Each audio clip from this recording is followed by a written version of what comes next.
ముందుగా హెడ్లైన్స్ చూద్దాం. తెలంగాణలో వచ్చేది హంగ్ ప్రభుత్వమే. కేసీఆర్ కాంగ్రెస్ తో కలవక్క తప్పదన్న ఎంపీ కోమటిరెడ్డి.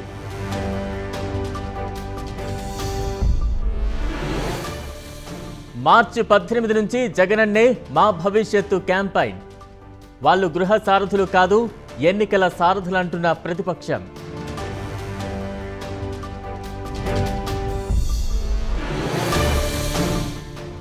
ఏలూరు జిల్లా కృష్ణారావు పాలెంలో క్షుద్ర పూజల కలకలం. స్కూల్ బస్సులో పూలు, కుంకుమ, నిమ్మకాయలతో హడలెత్తిన జనం.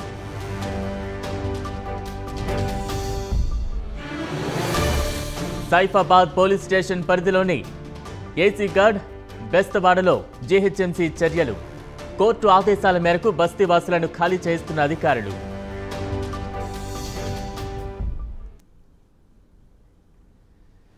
తెలంగాణలో పొత్తులపై భువనగిరి ఎంపీ కోమటిరెడ్డి వెంకటరెడ్డి సంచలన వ్యాఖ్యలు చేశారు.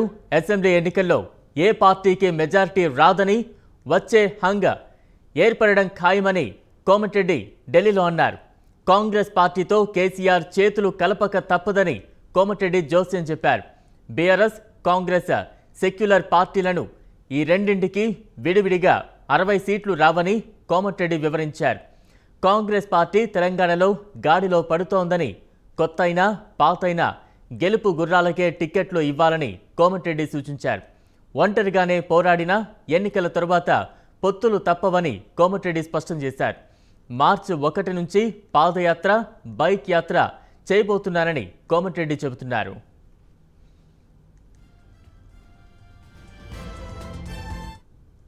తెలంగాణలో వచ్చేది హంగ్ అసెంబ్లీ. నాకున్న 35 సంవత్సరాల రాజకీయ అనుభవంతో చెప్తున్నా, ఏ పార్టీకి 60 స్థానాలు రావు. తప్పకుండా హంగ్ అసెంబ్లీ వస్తుంది. కాబట్టి హంగ్ అసెంబ్లీ వచ్చినప్పుడు ఏం జరుగుతుంది? కాంగ్రెస్ పార్టీని పొగిడిండు. Congress party secular party, TRS party భరాసా పార్టీ సెక్యులర్ పార్టీ. ఎవరితో కలుస్తారు? కేసీఆర్ మాత్రం కలవాల్సిందే కదా. హంగ్ అసెంబ్లీ వచ్చేది మాత్రం గ్యారంటీ. నేనైతే 100% చెప్తున్నా. లేదు కదా, అంతే కదా. ప్రత్యామ్నాయం లేదు, మాకు కూడా ప్రత్యామ్నాయం లేదు. మేము కూడా బీజేపీతో కలవలేం కదా. కాంగ్రెస్ పార్టీ రాదంటారు అధికారంలోకి? ఒంటరిగా రాదు. 60 సీట్లు ఏ పార్టీకి రావు. ఎన్నికలు ఇంకా 3-4 నెలలు లేవు. ఆ రెండు పార్టీలు ఒక క్యాష్ రిచ్ పార్టీలు. ఇప్పుడు మా పార్టీకి ప్రజలలో సింపతి ఉన్నది, తెలంగాణ ఇచ్చిన పేరున్నది. కానీ అందరు సీనియర్ లీడర్లు ఒక వేదిక మీదకి రాలేకపోతున్నారు వివిధ కారణాల వలన. నేను ఎప్పుడో చెప్పిన, ముందుగానే 60-70 సీట్లు మీరు ఇవ్వండి, మన దగ్గర డబ్బులు లేవని చెప్పి రాహుల్ గాంధీ గారు వరంగల్కి వచ్చినప్పుడు హిందీలో మాట్లాడి మరీ చెప్పిన ఆయన. ఇప్పటికీ దాని మీద చర్చనే లేదు. వాళ్ళు ఇంటర్నల్గా కేటీఆర్ గారు పోయి మన హుజూరాబాద్లో కాన్ఫరెన్స్ క్యాండిడేట్ని అనౌన్స్ చేసిండు. అందుకనే మా కాంగ్రెస్ పార్టీ పరిస్థితి 40-50 సీట్లు అయితే ఖచ్చితంగా వస్తామని చెప్పి అందరం కలిసి కష్టపడితే సీనియర్లు నేను గెలిపించి నా భుజాల మీద తీసుకుపోయి ఎవరినన్నా కూర్చోబెడతా అంటే అది కలవదు. ఎట్టి పరిస్థితులు అంత పెద్ద లీడర్ కాంగ్రెస్లో ఎవరు లేరు. సీనియర్ లీడర్ అందరు కలిస్తే 4-5 సీట్లు, ఆయన 4-5 సీట్లు, నేను 4-5 సీట్లలో ప్రభావితం చేసి ఇప్పటికెళ్ళి 6 నెలలు కష్టపడితే ఆ 40 సీట్లు వస్తాయి. నేను గెలిపిస్తా అంటే రైట్. మొత్తంగా కాంగ్రెస్ ఎంపీ కోమటిరెడ్డి వెంకటరెడ్డి ఢిల్లీలో సంచలన వ్యాఖ్యలు చేశారు. రానున్న తెలంగాణ అసెంబ్లీ ఎన్నికల్లో హంగ్ ఏర్పడడం ఖాయమని, కాబట్టి ఖచ్చితంగా బీఆర్ఎస్ పార్టీ కాంగ్రెస్తో పొత్తు పెట్టుకోవాల్సిందే, కలవాల్సిందే అంటూ కూడా ఆయన రాజకీయంగా ఒక సంచలన వ్యాఖ్యలు అయితే చేశారు. దీనికి సంబంధించి మరింత అప్డేట్స్ అందించేందుకు మా ఢిల్లీ ప్రతినిధి శివ లైవ్లో సిద్ధంగా ఉన్నారు. శివ, కోమటిరెడ్డి వెంకటరెడ్డి వ్యాఖ్యలు ఎటువంటి ప్రాధాన్యతను సంతరించుకున్నాయి? రాజకీయంగా ఇది ఎటువంటి చర్చకు దారితీస్తోంది? రైట్ బలరాం, ఇక ఈరోజు Bhuvanagiri MP Komatireddy Venkatreddy Congress senior MP కీలక వ్యాఖ్యలు చేశారు. రాజకీయంగా తీవ్ర చర్చనీయాంశంగా ఈ వ్యాఖ్యలు ఉన్నాయి. తెలంగాణలో ఏ ఒక్క పార్టీకి కూడా అధికారం చేపట్టేందుకు అధిక స్థానాలు రావు, కేవలం వస్తే 60 సీట్ల కన్నా ఎక్కువ స్థానాలు రావు. హంగ్ ఏర్పడుతుంది. హంగ్ ఏర్పడినైతే పార్టీలు ఎన్నికలు అయిన తర్వాత పొత్తు పెట్టుకుని అధికారం చేపట్టాలి తప్ప ముందుగా ఏ ఒక్కరికి అధికారం చేపట్టేందుకు సరిపడా సీట్లు అయితే రావంటూ కూడా ప్రధానంగా కోమటిరెడ్డి వెంకటరెడ్డి కీలక వ్యాఖ్యలు చేశారు. కాంగ్రెస్ టీఆర్ఎస్ అనేవి ఎన్నికల తర్వాత కంపల్సరీగా రెండు కలిస్తేనే అధికారం చేపట్టడానికి వీలవుతుందంటూ కూడా ఆయన కీలక వ్యాఖ్యలు చేశారు. కానీ ఎన్నికలకు ముందు కేవలం కాంగ్రెస్ పార్టీ ఒక్కటే పోటీకి వెళ్తుంది, ఏ పార్టీతో పొత్తు పెట్టుకోదు, ఎవరితోనూ పొత్తులు ఉండవంటూ కూడా కీలక వ్యాఖ్యలు చేశారు. ఇక కాంగ్రెస్ పోవడం పైన కూడా వెంకటరెడ్డి కొన్ని కామెంట్స్ చేశారు.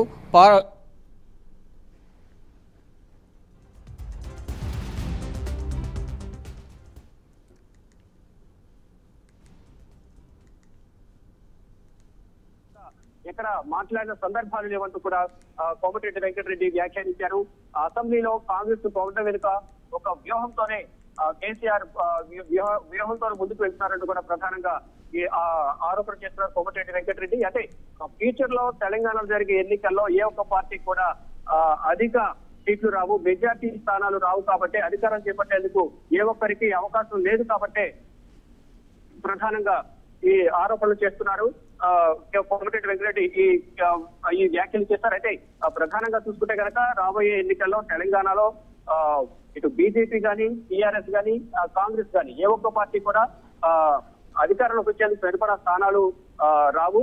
కాంగ్రెస్ పార్టీ కూడా అధికారం చేపట్టేందుకు అన్ని రకాల అవకాశాలు ఉన్నప్పటికీ కూడా ఎన్నికలలో వచ్చే టయానికి పార్టీలోని సీనియర్ నేతలందరూ కూడా కలిసికట్టుగా పనిచేస్తే ఏ ఒక్క నియోజకవర్గానికి ఆ నియోజకవర్గంలో సీనియర్ నేతలందరూ కూడా పనిచేస్తే కనుక 40 నుంచి 50 సీట్ల వరకు వచ్చే అవకాశం ఉంటుంది. ఇక ఎన్నికలైన తర్వాత టీఆర్ఎస్ కాంగ్రెస్ కంపల్సరీ కలవాల్సిందే. కేసీఆర్ కాంగ్రెస్ తో కలిసి ప్రభుత్వాన్ని ఏర్పరచాల్సిందే తప్ప కేవలం టీఆర్ఎస్ కు అధికారం చేపట్టే సీట్లన్నీ కూడా రావద్దు కూడా. శివ అయితే కోమటిరెడ్డి చేసిన ఈ వ్యాఖ్యలకు సంబంధించి కాంగ్రెస్ పార్టీకి చెందిన ఇతర ముఖ్య నాయకులు కావచ్చు, లేదంటే మరి ముఖ్యంగా బీఆర్ఎస్ కు సంబంధించి ఎవరైనా రియాక్ట్ అయ్యారా? మరి ముఖ్యంగా ఇరు పార్టీలకు సంబంధించిన కార్యకర్తల్లో ఇదేమైనా చర్చకు దారితీస్తోందా? వారి నుంచి ఎటువంటి రియాక్షన్స్ వస్తూ ఉన్నాయి? ఇప్పటికే అంతర్గతంగా అయితే అన్ని పార్టీల్లో అంటే కేవలం కాంగ్రెస్ బీఆర్ఎస్ పార్టీలోనే కాదు, ఇటు బీజేపీ కానీ ఇతర అంటే ఓన్లీ తెలంగాణలో కాదు ఇతర రాష్ట్రాల్లో కూడా దీనిపై పొలిటికల్ పార్టీలు అయితే ప్రధానంగా చర్చ కొనసాగుతుంది. అంటే ఎన్నికలు ఉన్నాయి, ఇప్పటి వరకు కాంగ్రెస్ వంటి ముట్టినట్టుగా ఉన్న కోమటిరెడ్డి వెంకటరెడ్డి ఇప్పటి వరకు పార్టీ కార్యకలాపాల్లో పాల్గొనలేదు. కానీ సడన్ గా ఇటువంటి వ్యాఖ్యలు చేయడం ఏ విధంగా చూడాలని అది కూడా ప్రధానంగా చర్చ కొనసాగుతుంది. అయితే కోమటిరెడ్డి వెంకటరెడ్డి చెప్తుంది ఒకటి, అందరూ కలిసికట్టుగా ఉంటేనే పార్టీ అభివృద్ధి చెందుతుంది, మేమొక్కరమే పార్టీ కోసం పనిచేస్తాము, మా వల్లే పార్టీకి లాభం చేకూరుతుందంటే మాత్రం ఇది పార్టీ అభివృద్ధికి దోహదపడదు. అందరూ కలిసికట్టుగా పనిచేస్తేనే అభివృద్ధి అనేది పార్టీ పురోగతి అనేది సాధిస్తుందనేది కూడా ప్రధానంగా కోమటిరెడ్డి కీలక వ్యాఖ్యలు చేశారు. అయితే మార్చి 1 నుంచి బైక్ ర్యాలీలు, బైక్ యాత్ర, పాదయాత్ర చేపడతాము. అన్ని కాన్స్టిట్యూషన్లో ప్రతి ఒక్క రాజకీయ నాయకుడు సీనియర్లు జూనియర్లను భేదాభిప్రాయం లేకుండా అందరూ కలిసికట్టుగా పనిచేస్తేనే పార్టీకి పూర్వవర్గం వస్తుంది. కానీ కాంగ్రెస్ అధికారంలో చేపట్టేందుకు కావాల్సిన స్థానాలు అయితే రావు, కానీ 40 నుంచి 50 స్థానాలు అయితే కంపల్సరీగా వస్తాయి. అప్పుడు డిసైడ్ ఫ్యాక్టర్ గా కాంగ్రెస్ ఉంటుంది.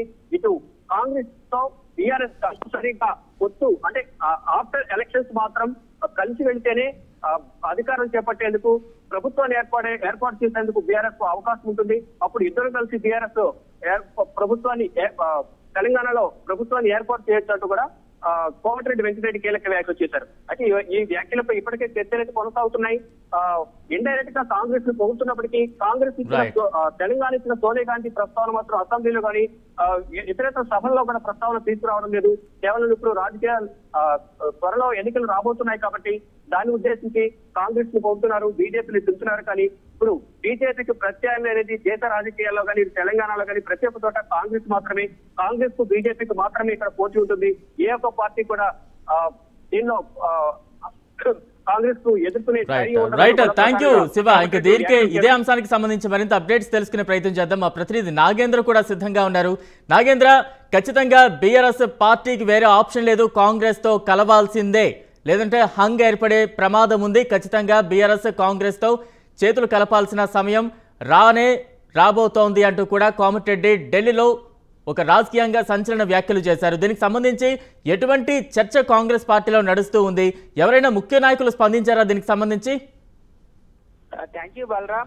ప్రస్తుతం ఢిల్లీ కేంద్రంగా కోమటిరెడ్డి చేసినటువంటి వ్యాఖ్యలకు సంబంధించి ప్రస్తుతం తెలంగాణ కాంగ్రెస్ అంతా కూడా హాట్ చర్చ జరుగుతుందని చెప్పాలి. ఎందుకంటే ఒకవైపు తెలంగాణ కాంగ్రెస్ ముఖ్య నేతలంతా కూడా ఒంటరి పోరుతో ముఖ్యంగా రాబోయేటటువంటి ఎన్నికల్లో కాంగ్రెస్ పార్టీ పోటీ చేస్తుందంటూ కూడా ఇప్పటికే స్పష్టం చేశారు. ఇప్పటికే టీపీసీసీ చీఫ్ రేవంత్ రెడ్డి కూడా టీఆర్ఎస్ పార్టీతో కలిసేది లేదు, కలిసే ప్రశ్నే లేదంటూ కూడా ఆయన ఎప్పటికప్పుడు కూడా చెబుతూనే వస్తున్నారు. తాజాగా ఆయన చేస్తున్నటువంటి పాదయాత్రలో కూడా టీఆర్ఎస్ కి సంబంధించినటువంటి వైఖరి పైన కాంగ్రెస్ పార్టీ పూర్తిగా వ్యతిరేకంగా ఉంది. కాంగ్రెస్ పార్టీ ఎప్పుడు కూడా బీఆర్ఎస్ పార్టీతో కలిసేది లేదంటూ కూడా ఆయన స్పష్టం చేసినటువంటి పరిస్థితి. ముఖ్యంగా రేవంత్ రెడ్డి మాట్లాడుతూ గతంలో దాదాపు కాంగ్రెస్ పార్టీకి 60 సీట్లు పైగానే వస్తే రాబోయేటటువంటి ఎన్నికల్లో కాంగ్రెస్ పార్టీనే ప్రభుత్వాన్ని ఏర్పాటు చేస్తుందంటూ కూడా ఆయన ధీమా వ్యక్తం చేశారు. ముఖ్య నేతలంతా మరొకవైపు టీపీసీసీ రేవంత్ రెడ్డి కూడా పూర్తిగా రాబోయేటటువంటి ప్రభుత్వం కాంగ్రెస్ పార్టీ అంటూ కూడా చెప్తున్నటువంటి నేపథ్యంలో తాజాగా కోమటిరెడ్డి ఢిల్లీ కేంద్రంగా చేసినటువంటి వ్యాఖ్యలు కొంత కాంగ్రెస్ నేతలు మరొకవైపు కాంగ్రెస్ శ్రేణులందరినీ కూడా గందరగోళంలోకి పడేసాయని చెప్పాలి. ఎందుకంటే మేమంతా కూడా ఒంటరిగానే పోటీ చేస్తామని చెప్తున్నటువంటి నేపథ్యంలో కోమటిరెడ్డి వెంకటరెడ్డి ఎన్నికలు అయిన తర్వాత బీఆర్ఎస్ పార్టీ కాంగ్రెస్ లో కలవాల్సిందేనటువంటి చేసినటువంటి వ్యాఖ్యలు ఇప్పుడు కాంగ్రెస్ నేతలంతా కూడా ఏం మాట్లాడలేనటువంటి పరిస్థితిలో ఉన్నారు. ఎందుకంటే ఇప్పటికే ఒకవైపు 60 సీట్లు పైగా కూడా సాధించి రాబోయేటటువంటి ఎన్నికల్లో కాంగ్రెస్ పార్టీనే గెలుస్తుంది, కాంగ్రెస్ పార్టీనే ప్రభుత్వాన్ని ఏర్పాటు చేస్తుందంటూ చెప్తున్నటువంటి నేపథ్యంలో కోమటిరెడ్డి వెంకటరెడ్డి మాత్రం కాంగ్రెస్ పార్టీకి 40 సీట్లు మించి రావు, ఏ పార్టీకి కూడా ప్రభుత్వాన్ని ఏర్పాటు చేసేటటువంటి ఈ వ్యాఖ్యలు కేవలం తెలంగాణ రాజకీయాల వరకే పరిమితమా? ఎందుకంటే కాంగ్రెస్ ఇప్పటికే కేంద్రంలో ప్రతిపక్ష హోదాలో కొనసాగుతోంది, ఒక జాతీయ పార్టీగా ఎప్పటి నుంచో ఉంది. టీఆర్ఎస్ నుంచి రీసెంట్గా బీఆర్ఎస్గా జాతీయ రాజకీయాల్లోకి అడుగుపెట్టింది ముఖ్యమంత్రి కేసీఆర్ సారథ్యంలో బీఆర్ఎస్ పార్టీ. ఈ వ్యాఖ్యలు కేవలం తెలంగాణ వరకే పరిమితంగా చూడాలా, లేదంటే కాంగ్రెస్ పార్టీ ఇప్పుడు బీఆర్ఎస్ కూడా జాతీయ స్థాయిలో ఎన్నికలకు సన్నద్ధమవుతున్న పరిస్థితుల్లో కాంగ్రెస్ బీఆర్ఎస్ జాతీయ రాజకీయాల్లో కూడా ఈ రకంగానే ముందుకు వెళ్లే ఛాన్సెస్ ఉన్నాయంటూ కూడా ఆయన వ్యాఖ్యలను అర్థం చేసుకోవాలా? బలరాం, మనం ఇక్కడ ఒకటి అబ్జర్వ్ చేయాలి. ఎందుకంటే ముఖ్యంగా ఈ వ్యాఖ్యలను తెలంగాణ కాంగ్రెస్ వరకు మాత్రమే పరిమితం చేయాలి. ఎందుకంటే తెలంగాణ రాష్ట్రంలో కాంగ్రెస్ పార్టీ బీఆర్ఎస్ తో పొత్తు పెట్టుకునేటటువంటి అంశానికి సంబంధించి ఇప్పటికే టీపీసీసీ అధ్యక్షుడు రేవంత్ రెడ్డితో పాటు మరొకవైపు అధిష్టానానికి సంబంధించినటువంటి అగ్రనేతలంతా కూడా ఒక స్పష్టతనిచ్చారు. ఎందుకంటే రాహుల్ గాంధీ తెలంగాణ రాష్ట్రానికి వచ్చినటువంటి సమయంలో కూడా బీఆర్ఎస్ తో ఎటువంటి పొత్తు ఉండదు, రాబోయేటటువంటి ఎన్నికల్లో కాంగ్రెస్ పార్టీనే సింగిల్ గా పోటీ చేస్తున్నటువంటి వ్యాఖ్యలను కూడా రాహుల్ గాంధీ చెప్పినటువంటి పరిస్థితి ఉంది. ముఖ్యంగా ఒకవేళ నేషనల్ వైడ్ లో ఆలోచించుకుంటే మాత్రం ఇప్పటికే కాంగ్రెస్ పార్టీ అనేక అధిష్టానం ఢిల్లీ కేంద్రంగా ఏదైతే బీజేపీ వ్యతిరేక శక్తులన్నింటినీ కూడా యాక్టివ్ చేసే పనిలో భాగంగా ఇప్పటికే కాంగ్రెస్ పార్టీ అనేక సమావేశాలను ఏర్పాటు చేసినటువంటి పరిస్థితి ఉంది. కానీ ఆ సమావేశాలకి ఇప్పుడు కూడా బీఆర్ఎస్ పార్టీకి సంబంధించినటువంటి నేతలను ఎవరిని కూడా పిలిచినటువంటి పరిస్థితి లేదు. కాబట్టి నేషనల్ వైడ్ కూడా పూర్తిగా బీఆర్ఎస్ పార్టీతో కాంగ్రెస్ పార్టీ పొత్తు పెట్టుకునే అంశం అయితే ఇప్పటి వరకు కూడా అగ్రనేతలు ఎవరు కూడా స్పష్టతనివ్వలేదు.